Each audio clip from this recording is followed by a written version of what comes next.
Thanks, Claude. Uh, Game week. Excited to have game week, that's for sure. It's been a long time coming, and there's been a lot of things that have happened and transpired since we were on the field last for a competitive game. So I know our guys are excited. We saw a lot of excitement out Saturday and Friday when we started to work on our Arkansas prep. So I know our players are excited. I'm excited. The coaches are excited. A lot of new faces that are going to get their first opportunity to compete at the SEC level. And we're excited to do that. Going against a very dear friend of mine and Coach Pittman, who did just an unbelievable job while he was here. He and his wife, Jamie, meant so much to the community here in Athens and to so many of our kids. You know, he helped build the foundation of what we have now. I'm extremely happy for him for this opportunity he's gotten. And I know he always had a special place in his heart for Arkansas, and he got this opportunity to go back. So he's got two really good coordinators on his staff. I know Barry well, obviously, from the SEC meetings and the SEC experience with him being on the SEC East. And Barry's a good friend and a really good football coach. He did a great job at Missouri. His defense has always created a lot of problems. And then, obviously, Coach Briles is a really good football coach, and you've seen what he's been able to do historically with offenses in terms of numbers. He does a great job. He presents a lot of problems and issues because of the pace in which they play. And a quarterback that we all know, and their kids, and they've got multiple guys that could play, and it's a little bit for us a guessing game over who we'll get to see at their quarterback position. With that, I'll open it up. All right, let's take the first question from Seth Emerson, The Athletic. Kirby, I guess I'll just ask about JT. Has he been cleared? Where does that stand? Yeah, we hope JT will be cleared by Saturday officially. What can you say about the quarterback situation? Are you willing to give us anything on that? Yeah, I'm excited about the guys that have competed. They've all done a good job. They've all taken reps. Stetson, Carson, JT, and DeJuan have all done a good job. And excited to see those guys go out and play. Mike Griffith. Coach, what about I guess I would just ask you about COVID operations for travel and to game day. What are going to be some of the biggest differences for your team traveling under the COVID-19 circumstance? I don't know that the actual traveling is going to change a whole lot. I think a lot of people are anticipating major change. The biggest change is that everyone going on the trip will have been tested multiple times, 3 times in a game week, including possibly one the day of travel. So that's the most unique thing. So they're trying to weed out anyone being in the travel party that would have COVID. Can you 100% do that? No, but we can come as accurate as possible. And that would be the goal. But as far as actual travel, I mean, it's not like we're going to be completely in a bubble. We're going to be on planes and buses and transporting the same way we typically do. We just are testing everybody in that party. I hope that answers your question, but there's not like a change in how we're traveling. Mark Weiser. Hey, Kirby, a little more about opening up against a Sam Pittman team. Can you elaborate on the type of impact he made on your program? And did you share with him any words of wisdom in the months since he left in terms of moving into the head coaching seat? First part, we've talked probably more in the last, month, 2 months of trying to play the season, and not just Sam and I, but I mean, coaches in general, the SEC coaches across the board. We've shared texts with guys that I'm friends with and things like that. But Sam, very similar, just how they're doing, where they, what kind of camp they've had, what they've been able to do, and really how you're managing a lot of the issues and problems we've dealt with. As far as what kind of mark he left on our program, I think that's evidenced by the offensive lines we've had. He was a really good recruiter. He was a relationship-driven coach. His players just love him, and they all enjoyed playing for him. And he created that family atmosphere. He and Jamie didn't have kids of their own, but all the O-linemen were their kids and always have been. And that came to fruition for me when we hired him from Arkansas, because every offensive lineman that he had coached there prior to coming back here, he had a really special relationship with, and they tried to keep him there. And we're lucky to get him, and he certainly contributed to our success. Anthony Dasher. Hey, Coach. Just one more quarterback question for you. far as what Dwan goes, you just talk about the work he's put in during camp to at least put himself in position to play on Saturday. Yeah, Dwan's done a great job. He has embraced every opportunity. He's competed. He's gotten better. He's very talented with his feet. He understands what we're asking him to do. I think he's done a great job preparing, and so has Carson Stetson and JT. They really all have done a good job preparing for this moment, and I feel comfortable with all those guys. Chip Towers? Coach, could you let us know what are some of the real issues with facing a staff that, has a few members that just came off of your staff? What are some real issues that you have to address when you're facing somebody with that much familiarity? I don't know that there are any real issues, to be honest with you. I mean, I don't put a huge, premium on them having been part of the organization. I look at it as, they're coaching their team, we're coaching our team. There's not a lot of trade secrets in football. You got to be able to block, you got to be able to tackle, you got to be able to communicate on the field. We have a different offense than we had last year, and a lot of the connection to our program was through the offensive side of the ball with Coach Pittman. So I'm not looking at it as those guys that were here last year being an issue for us there. They're doing the best job they can to prepare their team, and we're doing the best job we can to prepare ours. And it usually boils down to what the players do on the grass, not what we do as coaches. Dean Legge? Kirby, as it relates to crowd noise or just ambient noise or whatever, what are y'all preparing for?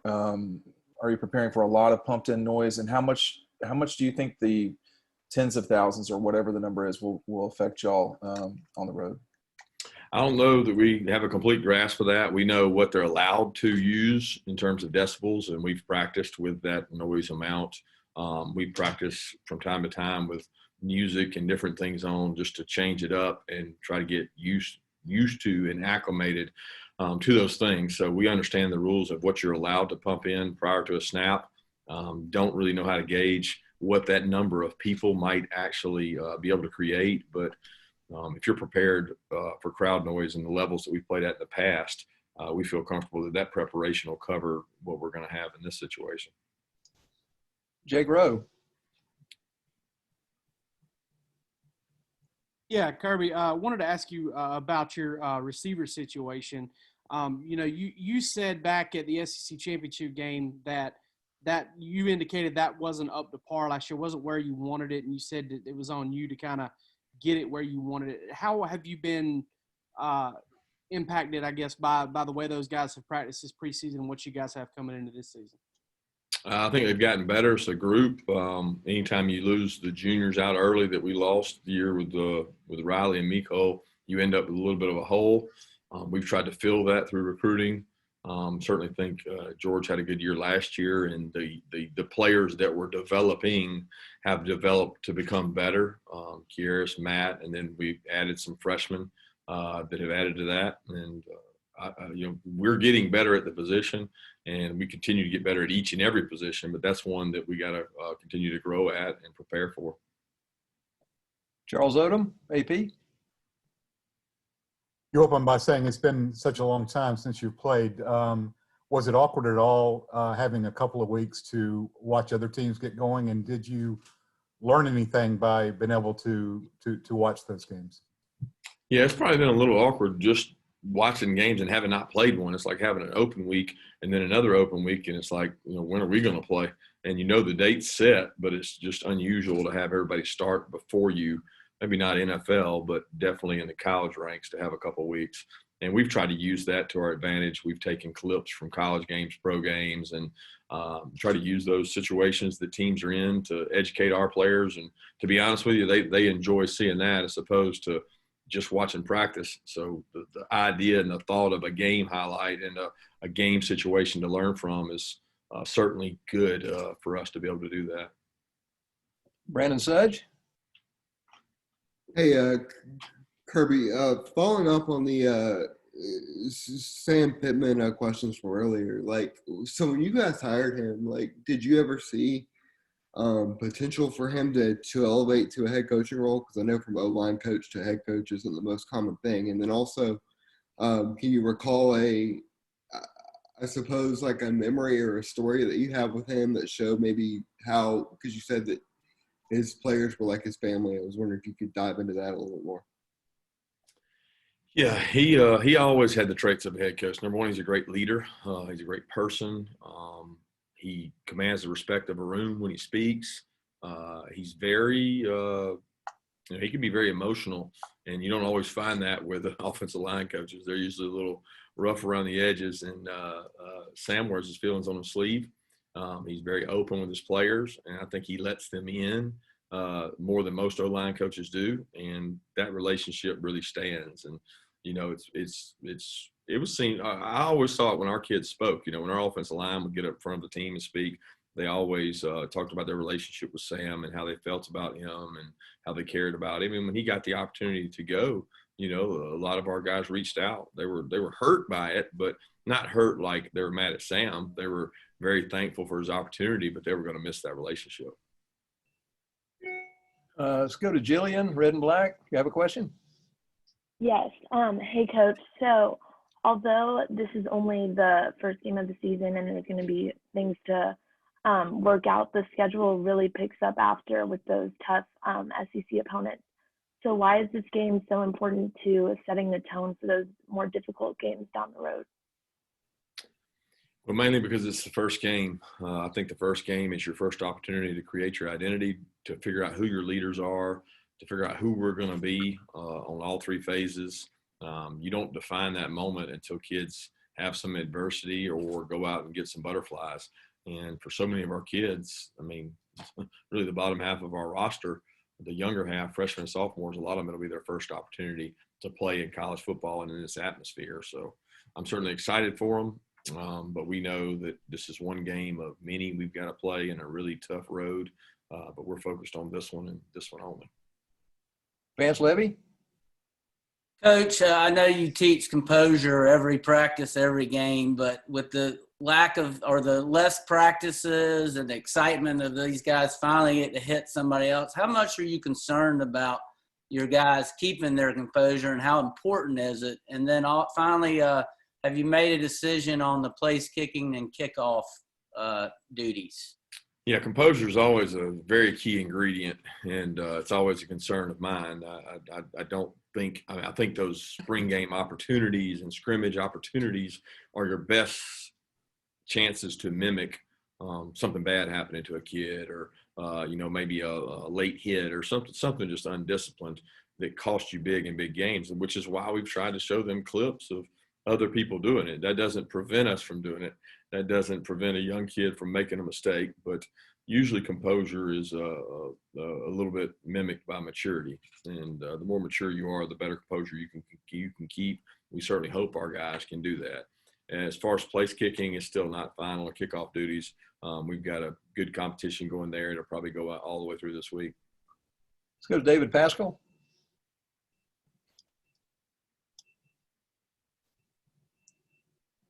David, you there? Okay, let's go to Zach Klein. Zach? Coach, maybe take me back a month or two ago when the Pac-12 and Big Ten at the time canceled their seasons. In your heart of hearts, did you actually think you'd ever get to this day, game week? Yeah, I never lost optimism based on the decisions they made, because I was going off of the information I was getting right here in the SEC from Ron and the medical staff and Commissioner Sankey. I think they've been very open with their communication with us, and the optimism has always been there. So I was always looking forward to it. Didn't know exactly what the date would be that we would get to it, but I felt comfortable we would get there. Emily, do you have a question? Hey guys, Coach, nice to see you. I'm glad that we're all finally here. Demetrius Robertson, can you just kind of tell me, it's his senior year. I know he's probably looking for a big season. What have you seen from him this offseason leading up to game one? And do you expect him to take on a bigger role than last year? I'm excited for D-Rob. He's a player that has improved throughout his time here. He came in and probably wasn't as physical as he'd like to be in terms of the SEC. He's gotten faster, stronger, bigger. He's able to do more things. He certainly understands our system. He's a good leader. He helps on special teams. So I'm excited to see what he does this year, and excited to see what he takes on. I'm excited to see all those wideouts. Let's go to Mark Schleybaugh. Mark, you there?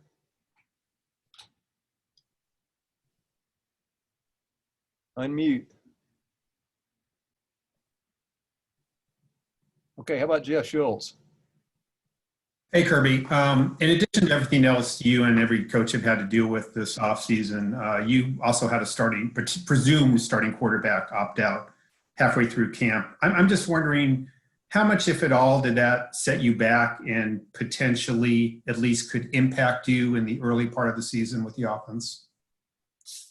Well, with the rotation we had going, it probably didn't impact us as much as it would have had he been there the entire time. You know, we had mini camp days, I call them 1 through, I think, 10 or 1 through 11, that he wasn't able to go in throughout the first half of those. The later part is when he got there. So we were able to give those reps to other guys, and we're probably fortunate that it happened when it happened in terms of trying to get a guy ready, because if it had gone, you know, up until this point or even later, I can't imagine where we would be. But those reps would have been doled out between the other guys, so they certainly would have got more. And it was a concern of ours when you start thinking about spring practice not being there, being able to get the reps.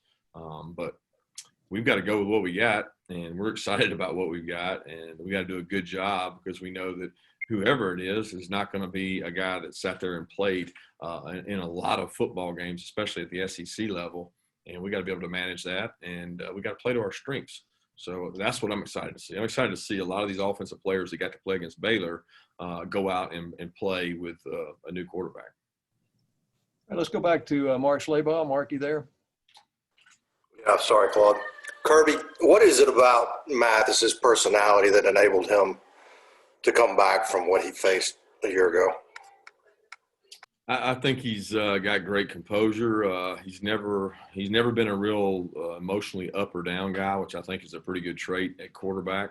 And you look across the 4 guys we've got; they're very similar in that none of them get really high or really low. And they've had good days and they've had bad days out on the practice field where they've made through bonehead interceptions or took sacks in 2 minutes they couldn't take, and none of them have handled it the wrong way. And Dwan's the same way. I mean, going back to his surgery and his craniotomy, he's been so resilient, earned the respect of so many people with the way he managed it and the way he came back from it and the way he worked last year. And he's been a model of consistency in terms of staying the course and continuing to work. With a lot of the stuff has been out of his control. I mean, he hasn't been able to control what the doctors said he couldn't do. All right, we've got just a couple of minutes left. Let's just open up for anybody that wants to jump in and ask a final question or two. Coach, could I get your thoughts real quick on George Pickens, and just as you get ready to start this new season, how you feel like how far he's progressed since last year? I think he has a really good grasp of the overall entire system. I think at times last year, you know, he was a guy that you had to put in a certain place and really explain what to do. I think he understands a lot more now about the bigger picture. What route is the other guy running? What is the coverage? What does the coverage do to change my route? How do I affect the play? Am I the primary on this play? Am I the secondary on this play? He has a better understanding of all those things, and that's important to the rest of our offense. And George is a talented player that can make us better in other ways than just catching the ball. Kirby, how will y'all adjust your recruiting strategy now that you can't have kids on campus and you know that you can't have them for the rest of this calendar year? I don't know that it'll adjust at all, because we never fully expected to be able to. You know, the only thing that's certain now is that won't happen before January, but I never thought it would anyway. So we were proceeding as if we were not going to be able to get those kids here anyway. Now, I think the reality is more kids realize now they won't get that opportunity, and they had hope that they would, but we certainly didn't feel that. Got time for one last question, anyone? Kirby, how would you assess the job that Zamir White and James Cook have done sort of going about this offseason and replacing DeAndre Swift and Brian Arian at running back? Well, I think it all starts with the Baylor game. Unfortunately, James didn't make it long into that game before he got dinged up and got injured. But building up to that game, there was a body of work of practices where he'd done a tremendous job, and Zamir had a good game in that, and they've both been really good leaders. The big thing for both of them is getting more conditioning, more stamina. I'm going to play more snaps maybe than I had in the past. What is my role on third down? DeAndre did a lot of the pickups, and Brian Herring did a lot of the pickups. So those guys get ample opportunity to go against us every day in practice, where they get to see a lot of looks and work on pass pro stuff. Thanks, everyone.